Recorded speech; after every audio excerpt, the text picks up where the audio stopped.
सद्गुरू एकनाथ महाराज भजनी मंडळाच्या वतीने निशुल्क पक्ष्यांसाठी कमंडलू जलपात्र वाटप। पशुपक्षी ही जंगलाची शान व गौरव आहे। देविदास शर्मा। उन्हाळ्याचे दिवस लक्षात घेता पक्ष्यांची पाण्यासाठी होणारी भटकंती रोखण्यासाठी जंगलात जाऊन भोपळे आणून त्यांना कमंडलू आकार देऊन जलपात्राची निर्मिती करून जागतिक चिमणी दिवसाचे औचित्य साधून दिनांक 20 मार्च रोजी शुक्रवारी कमंडलू जलपात्र वाटप करण्यात आले। पशुपक्षी ही जंगलाची शान व गौरव आहे। मानवाच्या प्रमाणे त्यांनाही जगण्याचा अधिकार आहे। रखरखत्या उन्हात सावलीसाठी व चिमूटभर दाण्यासाठी चिमणी व पक्षी यांची भटकंती दिसून येते। मात्र वाढते प्रदूषणामुळे चिमणी व पक्षी संकटात आहेत।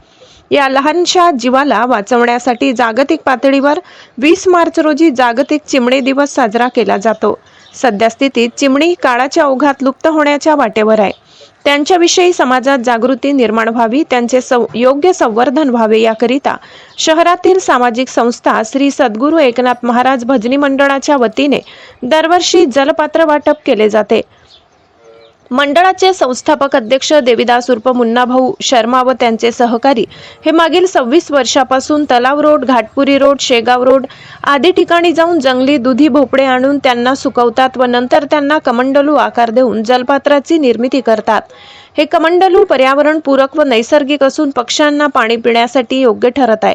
विशेष म्हणजे या कुंड्या वाटपही मंडळाच्या वतीने ज्या ठिकाणी पक्ष्यांची संख्या जास्त असेल अशा ठिकाणी वाटप करण्यात येतात। मुन्ना शर्मा यांच्या या उपक्रमाची दखल घेत त्यांना अनेक राष्ट्रीय व राज्यस्तरीय पुरस्कार देऊन सन्मानित करण्यात आले। आज दिनांक 21 मार्च शुक्रवार रोजी चिमणी दिवसाचे निमित्त कमंडलू जलपात्र वाटप करण्यात आले। जनावरांना पाणी पिण्यासाठी जनुना येथे हौद लावण्यात आला।